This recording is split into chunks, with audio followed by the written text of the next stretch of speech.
नमस्कार साथियों। तो आज हम लोग कक्षा 6 हिस्ट्री यानी इतिहास का अध्याय 2 पढ़ने जा रहे हैं। आखेट खाद्य संग्रह से भोजन उत्पादन तक। तो देखेंगे कि मनुष्य पहले आखेटक था, उसके बाद उसने खाना संग्रह करने तक कैसे पहुंचा। तुषार की रेल यात्रा। तुषार अपने एक रिश्तेदार की शादी में दिल्ली से चेन्नई जा रहा था। रेल में उसे खिड़की वाली सीट मिल गई, जहां से वह बाहर का नज़ारा देखने में मग्न हो गया। तेज दौड़ती गाड़ी से उसने देखा कि पेड़ पौधे, घर, खेत खलियान बड़ी तेजी से पीछे की ओर छूटते चले जा रहे थे। तभी उसके चाचा ने उसके कंधे पर हाथ रखकर कहा, पता है, लोगों ने मात्र 150 साल पहले रेल से यात्रा करना शुरू की थी। वस्तु उसके कुछ दशक बाद आई। तुषार सोचने लगा कि जब लोगों के पास आने जाने के लिए तेज रफ्तार वाली सवारियां नहीं थी, तो क्या वे यात्रा नहीं करते थे? क्या वे अपनी सारी जिंदगी एक ही जगह बिता दिया करते थे? नहीं, ऐसी बात नहीं है। आरंभिक मानव। आखिर वे इधर उधर क्यों घूमते थे? हम उन लोगों के बारे में जानते हैं जो उपमहाद्वीप में 20 लाख साल पहले रहा करते थे। आज हम उन्हें आखेटक खाद्य संग्रह के नाम से जानते हैं। भोजन का इंतजाम करने की विधि के आधार पर इन्हें इस नाम से पुकारा जाता है। आमतौर पर खाने के लिए वे जंगली जानवरों का शिकार करते थे, मछलियाँ और चिड़ियाँ पकड़ते थे, फल, मूल, दाने, पौधे, पत्तियाँ, अंडे इकट्ठे किया करते थे। आखेटक खाद्य संग्रह समुदाय के लोग एक जगह से दूसरी जगह पर घूमते रहते थे। ऐसा करने के कई कारण थे। पहला कारण यह कि अगर वे एक ही जगह पर ज़्यादा दिनों तक रहते तो आसपास के पौधों, फलों और जानवरों को खाकर समाप्त कर देते। इसलिए भोजन की तलाश में उन्हें दूसरी जगह पर जाना पड़ता था। दूसरा कारण यह है कि जानवर अपने शिकार के लिए या हिरण और मवेशी अपना चारा ढूंढने के लिए एक जगह से दूसरी जगह जाया करते हैं। इसलिए इन जानवरों का शिकार करने वाले लोग भी इनके पीछे जाया करते होंगे। तीसरा कारण यह है कि पेड़ और पौधों में फल फूल अलग अलग मौसम में आते हैं, इसीलिए लोग उनकी तलाश में उपयुक्त मौसम के अनुसार अन्य इलाकों में घूमते होंगे। और चौथा कारण यह है कि पानी के बिना किसी भी प्राणी या पेड़ पौधों का जीवित रहना संभव नहीं होता, और पानी झीलों, झरनों तथा नदियों में मिलता है। यद्यपि कई नदियों और झीलों का पानी कभी नहीं सूखता। कुछ झीलों और नदियों में पानी बारिश के बाद ही मिल पाता है। इसलिए ऐसी झीलों और नदियों के किनारे बसे लोगों को सूखे मौसम में पानी की तलाश में इधर उधर जाना पड़ता होगा। आरंभिक मानव के बारे में जानकारी कैसे मिलती है? पुरातत्वविदों को ऐसी वस्तुएं मिली जिनका निर्माण और उपयोग आखेटक खाद्य संग्रह किया करते थे। यह संभव है कि लोगों ने अपने काम के लिए पत्थरों, लकड़ियों और हड्डियों के औजार बनाए हों।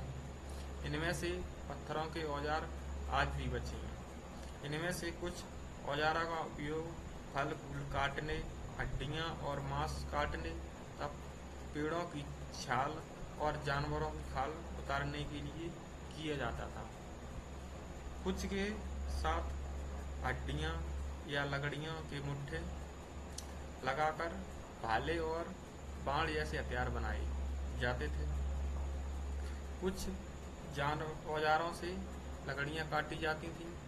लकड़ियों का उपयोग ईंधन के साथ साथ झोपड़ियाँ और औजार बनाने के लिए भी किया जाता था। ये आप देख सकते हैं, ये पत्थर के औजार थे पुराने पाषाण काल के। रहने की जगह निर्धारित करना। मानचित्र 2 को देखें। ये अपना मानचित्र है। अभी देखते हैं इसमें आगे हमें क्या पढ़ना है। लाल त्रिकोण वाले स्थान वे पुरा स्थल हैं जहाँ पर आकेटकों, खाद्य संग्राहकों के होने के प्रमाण मिले हैं। इसके अलावा और भी कई स्थानों पर आकेटक खाद्य संग्राहक रहते थे। मानचित्र में सिर्फ कुछ गिने चुने स्थानीय चिन्हित किए गए हैं। कई पुरा स्थल नदियों और झीलों के किनारे पाए गए हैं, यानी कि लाल त्रिकोण वाले स्थान। तो अपन देखते हैं लाल त्रिकोण वाले स्थान। जैसे ये भीमबेटका, यहाँ पर मानव के रहने के साक्ष्य मिले हैं। ये कुरनूल गुफाएं यहाँ पर मिले हैं। ये उसगी यहाँ पर मिले हैं। ठीक, और आगे क्योंकि पत्थर के उपकरण बहुत महत्वपूर्ण थे, इसीलिए लोग ऐसी जगह ढूंढते रहते थे जहाँ अच्छे पत्थर मिल सके। शैल चित्रकला, इसमें हमें क्या पता चलता है? ये कोई जानवर जैसा लग रहा है और इधर पीछे कोई आदमी शिकार करने के लिए तैयार हो रहा हो। एक शैल चित्र, इस चित्र के बारे में बताओ। जिन गुफाओं में लोग रहते थे उनमें से कुछ की दीवारों पर चित्र मिले हैं। इनमें कुछ सुंदर उदाहरण मध्य प्रदेश और दक्षिणी उत्तर प्रदेश की गुफाओं से मिले चित्र हैं। इसमें जंगली जानवरों का बड़ी कुशलता से सजीव चित्रण किया गया है। ये पुराने पत्थर हैं। पुरा स्थल क्या होता है? अब हम पुरा स्थल के बारे में देख लेते हैं। पुरा स्थल इस स्थान को कहते हैं जहां औजार, बर्तन और इमारतों जैसी वस्तुओं के अवशेष मिलते हैं। ऐसी वस्तुओं का निर्माण लोगों ने अपने काम के लिए किया था और बाद में वे उन्हें वहीं छोड़ गए। ये जमीन के ऊपर, अंदर, कभी कभी समुद्र और नदी के तल में भी पाए जाते हैं।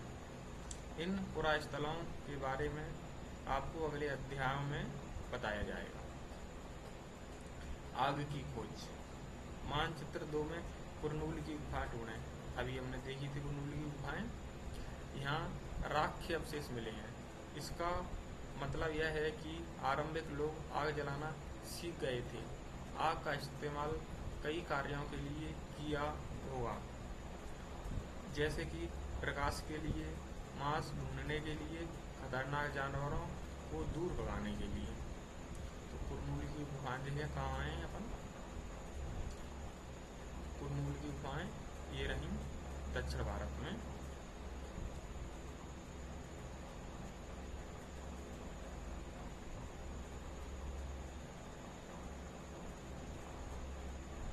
ठीक,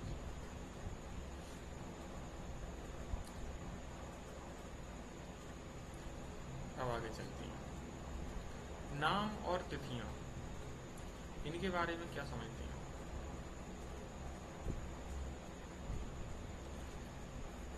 हम जिस काल के बारे में पढ़ रहे हैं पुरातत्वविदों ने उनके बड़े बड़े नाम रखे हैं। आरंभिक काल को वे पुरापाषाण काल कहते हैं। यह दो शब्दों पुरा यानी प्राचीन और पाषाण यानी पत्थर से बना है। यह नाम पुरा स्थलों से प्राप्त पत्थर के औजारों के महत्व को बताता है। पुरापाषाण काल 20 लाख साल पहले से 12,000 साल पहले के दौरान माना जाता है। इस काल को 3 भागों में विभाजित किया गया है: आरंभिक, मध्य और उत्तर पुरापाषाण युग। मानव इतिहास की लगभग 99% कहानी इसी काल के दौरान घटित हुई। जिस काल में हमें पर्यावरणीय बदलाव मिलते हैं उसे मेसोलिथ यानी कि मध्यपाषाण युग कहते हैं। इसका समय लगभग 12,000 साल पहले से लेकर 10,000 साल पहले तक माना जा गया है। इस काल के पाषाण औजार आमतौर पर बहुत छोटे होते थे। उन्हें माइक्रोलिथ यानी लघु पाषाण कहा जाता है। प्राय इन औजारों में हड्डियां या लकड़ियों के मुट्ठे लगे हसिया और आरी जैसे औजार मिलते थे। साथ साथ पुरापाषाण युग वाले औजार भी इस दौरान बनाए जा रहे। अगले युग की शुरुआत लगभग 10,000 साल पहले से होती है। इसे नवपाषाण युग कहा जाता है। नवपाषाण का क्या मतलब होता है? हमने कुछ स्थानों के नाम दिए हैं। अगले अध्याय में तुम्हें ऐसे अनेक नाम मिलेंगे। अक्सर हमें पुराने स्थानों के लिए उन नामों का प्रयोग करते हैं जो आज प्रचलित हैं, क्योंकि हमें ज्ञात नहीं कि उस काल में इनके क्या नाम रहे होंगे। और यहाँ पर एक बात बार-बार आ रही है, जैसे 20 लाख साल पहले से ये यहाँ पर 12,000 साल पहले, इसका क्या मतलब होता है? जैसे अपने पिछले अध्याय में पढ़ा था कि ईसा मसीह के जन्म से जो वर्ष का कैलेंडर चल रहा है अभी, जैसे 2000 साल निकल 2024 चल रही है, तो वहाँ से शुरुआत हुई है। उसके पहले को उल्टा गिना जाता था। 1 साल पहले, 2 साल पहले, 3 साल पहले, तो पहले उल्टे जाते हैं। यानी 12,000 साल बोलिए तो 12,000 साल वो और 2,000 साल जो अभी की चल रहा है, यानी कि 14,000 साल पहले की बात कर रहे हैं अपन। ठीक। बदलती जलवायु। लगभग 12,000 साल पहले दुनिया की जलवायु में बड़े बदलाव आए और गर्मी बढ़ने लगी। इसके परिणाम स्वरूप कई क्षेत्रों में घास वाले मैदान बनने लगे। इससे हिरण, बारहसिंगा, भेड़ बकरियां और गाय जैसे उन जानवरों की संख्या बढ़ी जो घास खाकर जिंदा रह सकते हैं। जो लोग इन जानवरों का शिकार करते थे वे भी इनके पीछे आए और इनके खाने पीने की आदतों और प्रजनन के समय की जानकारी हासिल करने लगे। हो सकता है तब लोग इन जानवरों को पकड़कर अपनी जरूरत के अनुसार पालने की बात सोचने लगे हों। साथ ही इस काल में मछली भी भोजन का महत्वपूर्ण स्रोत बन गई। खेती और पशुपालन की शुरुआत। इसी दौरान उप महाद्वीप के विभिन्न इलाकों में गेहूं, जौ और धान जैसे अनाज प्राकृतिक रूप में उगने लगे थे। शायद महिलाओं, पुरुषों और बच्चों ने इन अनाजों को भोजन के लिए बटोरना शुरू कर दिया हुआ। साथ ही वे यह भी सीखने लगे होंगे कि यह अनाज कहाँ उगते हैं और कब पककर तैयार होते थे। ऐसा करते करते लोगों ने इन अनाजों को खुद पैदा करना सीख लिया होगा। इस प्रकार धीरे धीरे वे कृषक बन गए। इसी तरह लोगों ने अपने घरों के आसपास चारा रखकर जानवरों को आकर्षित कर उन्हें पालतू बनाया हुआ। सबसे पहले जिस जंगली जानवर को पालतू बनाया गया वह कुत्ता का जंगली पूर्वज था। धीरे धीरे लोग भेड़, बकरी, गाय, सूअर जैसे जानवरों को अपने घरों के नजदीक आने को उत्साहित करने लगे। ऐसे जानवर झुंड में रहते थे और ज्यादातर घास खाते थे। अक्सर लोग अन्य जंगली जानवरों के आक्रमण से इनकी सुरक्षा किया करते थे और इस तरह धीरे धीरे वे पशुपालक बन गए। आगे बचने की प्रक्रिया। लोगों द्वारा पौधे उगाने और जानवरों की देखभाल करने को बचने की प्रक्रिया का नाम दिया गया है। अपनाए गए ये पौधे तथा जानवर अक्सर जंगली पौधों तथा जानवरों से भिन्न होते हैं। इसी वजह यह है कि बचने की प्रक्रिया की दिशा में अपनाए गए पौधों या जानवरों का लोग चयन करते हैं। उदाहरण के तौर पर लोग उन्हीं पौधों तथा जानवरों का चयन करते हैं जिनके बीमार होने की संभावना कम हो। यही नहीं, लोग उन्हीं पौधों को चुनते हैं जिससे बड़े दाने वाले अनाज पैदा होते हैं, साथ ही जिनकी मजबूत डंठल अनाज के पके दानों के भार को संभाल सकें। ऐसा पौधों के बीज को संभाल कर रखा जाता है ताकि फिर से उगाने के लिए उनके गुण सुरक्षित रह सकें। उन्हीं जानवरों को आगे प्रजनन के लिए चुना जाता है जो आमतौर पर अहिंसक होते हैं। इसलिए हम देखते हैं कि पाले गए जानवर तथा कृषि के लिए अपनाए गए पौधे जंगली जानवरों तथा पौधों से धीरे धीरे भिन्न होते गए। मिसाल के तौर पर जंगली जानवरों की तुलना पालतू जानवरों के दांत और सींग छोटे होते हैं। इन दांतों को देखें, इनमें कौन सा जंगली सूअर का है और कौन सा पालतू सूअर का। आपके अनुमान से क्या हो सकता है? दोनों को देखो।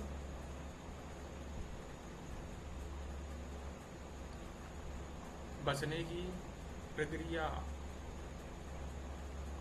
पूरी दुनिया में धीरे धीरे चलती रही।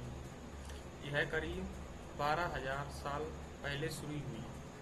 वास्तव में आज हमें जो भोजन करते हैं वो इसी बचने की प्रक्रिया की वजह से। कृषि के लिए अपनाई गई सबसे प्राचीनतम फसलें गेहूं तथा जौ आते हैं। उसी तरह सबसे पहले पालतू बनाए गए जानवरों में कुत्ते के बाद भेड़ बकरी आते हैं। एक नवीन जीवन शैली। तुम किसी पौधे के बीज को बोकर देखो, तुम पाओगे कि इसे विकसित होने में कुछ वक्त लगता है। इसमें कुछ दिन, महीने या फिर साल तक लग सकता है। इसीलिए जब लोग पौधे उगाने लगे तो उनकी देखभाल के लिए उन्हें एक ही जगह पर लंबे समय तक रहना पड़ा था।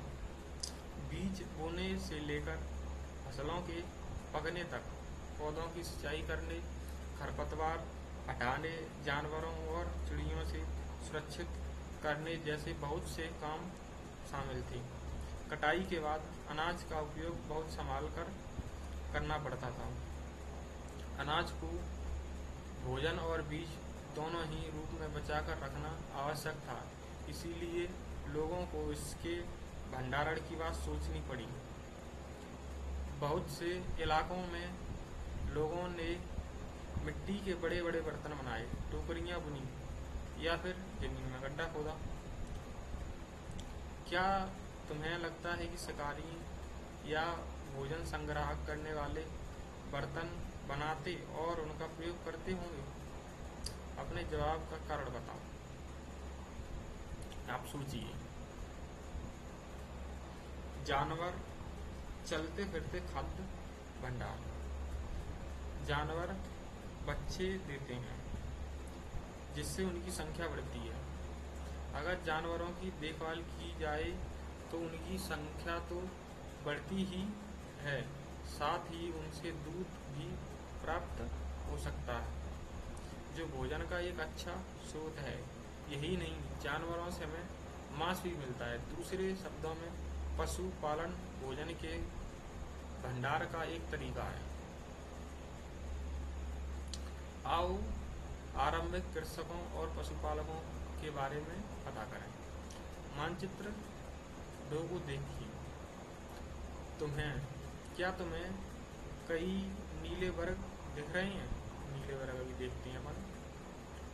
पता है इनमें से प्रत्येक बिंदु उस जगह को दर्शाता है जहाँ पुरातत्वविदों को शुरुआती कृषकों पशुपालकों के होने के साक्ष्य मिले हैं। ये पूरे उपमहाद्वीप में पाए गए। इनमें सबसे महत्वपूर्ण पश्चिमोत्तर क्षेत्र में, आधुनिक कश्मीर में और पूर्वी तथा दक्षिण भारत में पाए गए। नीले वर्ग अपन देख लेते हैं।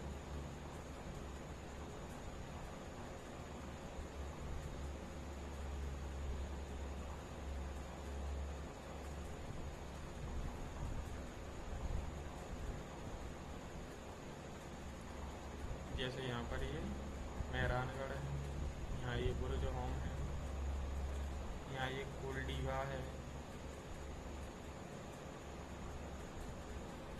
और महाड़ा है, चिरांद है, ये दाऊ जनी हेडिंग है और पेमल्ली है। ऐसे बहुत से जगह हैं। ठीक, हम वहीं पर वापस चलते हैं।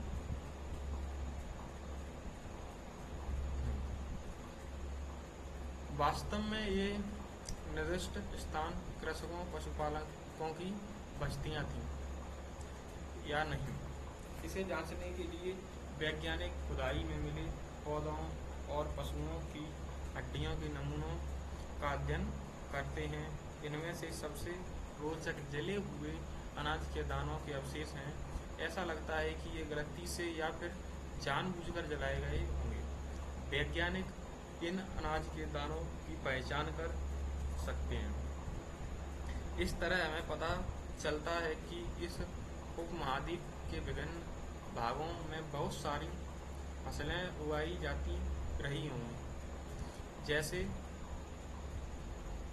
और आगे वैज्ञानिक विभिन्न जानवरों की हड्डियों को भी पहचान कर सकते हैं। स्थायी जीवन की ओर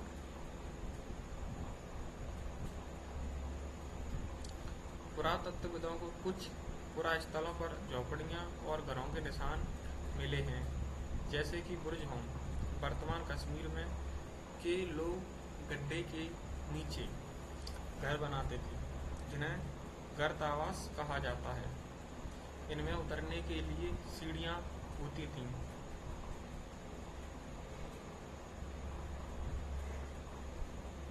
इससे उन्हें ठंड के मौसम में सुरक्षा मिलती होगी। पुरातत्वविदों को झोपड़ियों के अंदर और बाहर दोनों ही स्थानों पर आग जलाने की जगह मिली है। ऐसा लगता है कि लोग मौसम के अनुसार घर के अंदर या बाहर खाना पकाते होंगे। एक गर्तावास का चित्र बनाओ। बहुत सारी जगहों से पत्थर के औजार भी मिले हैं। इनमें से कई ऐसे हैं जो पुरापाषाण युगीन उपकरणों से भिन्न हैं, इसीलिए उन्हें नवपाषाण युग का माना गया है। इनमें वे औजार भी हैं जिनकी धार को और अधिक पैना करने के लिए उन पर पॉलिश चढ़ाई जाती थी। ओखली और मूसल का प्रयोग अनाज तथा वनस्पतियों से प्राप्त अन्य चीजों को पीसने के लिए किया जाता था। आज हजारों साल बाद भी ओखली और मूसल का प्रयोग अनाज पीसने के लिए किया जाता है।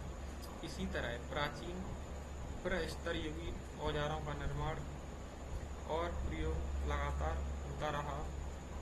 कुछ औजार हड्डियों से भी बनाए जाते हैं। ये देखिए आप, इस प्रकार के पुराने नवपाषाण युग में औजार बनाए गए पत्थर से।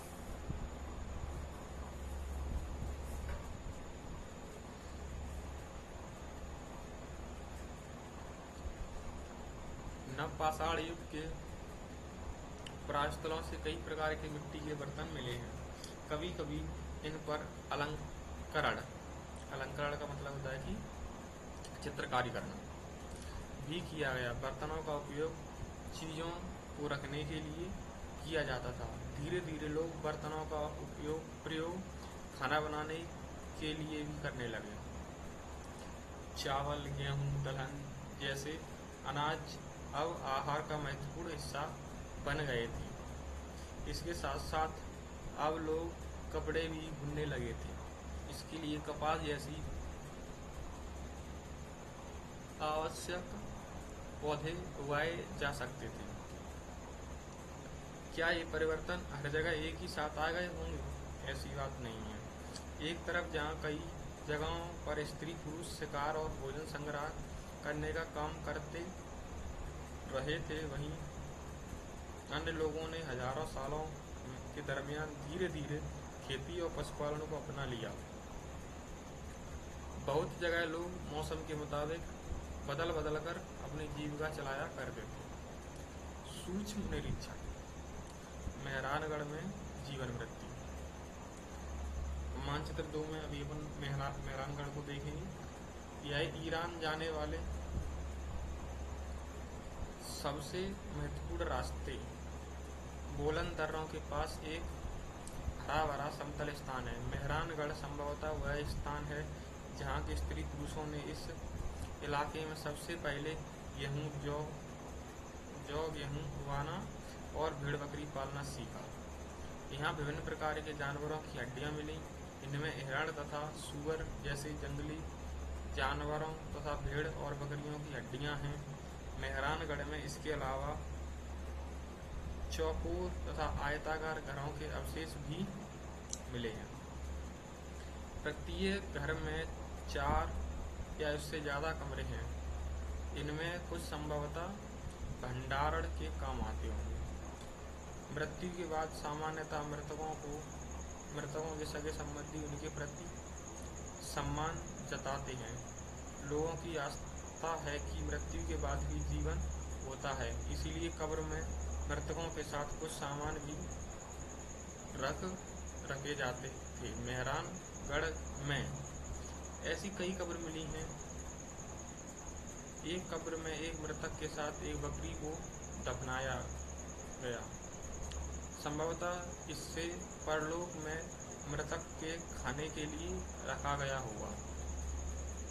ये आप जो देख रहे हैं, ये मेहरानगढ़ की कब्र का चित्र है।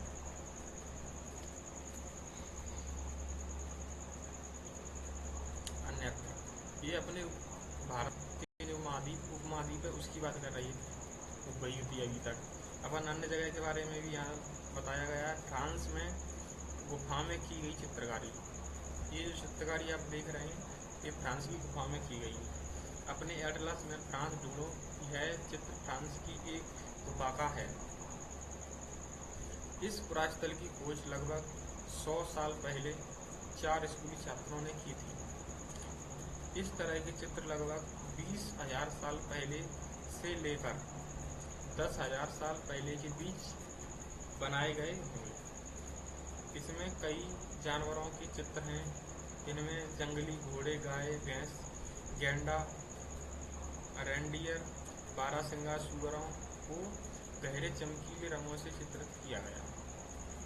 इन रंगों को लोह, ऐश और चारकोल जैसे खनिज पदार्थों से बनाया जाता था। यह संभव है कि इन चित्रों को उत्सवों के अवसर पर बनाया जाता था, या फिर उन्हें शिकारियों द्वारा शिकार पर निकलने से पहले कुछ अनुष्ठान के लिए बनाया गया होगा।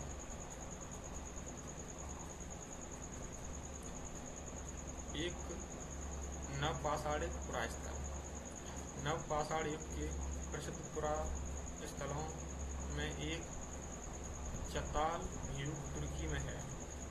यहाँ दूर दराज स्थानों से कई चीज़ें लाई जाती थीं और उनका उपयोग किया जाता था, जैसे सीरिया से लाया गया चमकदार पत्थर, लाल सागर की कौड़ियाँ और भूमध्य सागर की सीपियाँ। ध्यान रहे कि उस समय तक पहिए वाले वाहन का विकास नहीं हुआ था। लोग सामान खुद या जानवरों की पीठ पर लादकर ले जाया करते थे। तो हमारा अध्याय समाप्त होता है। अगर आगे हम अगला अध्याय पढ़ेंगे।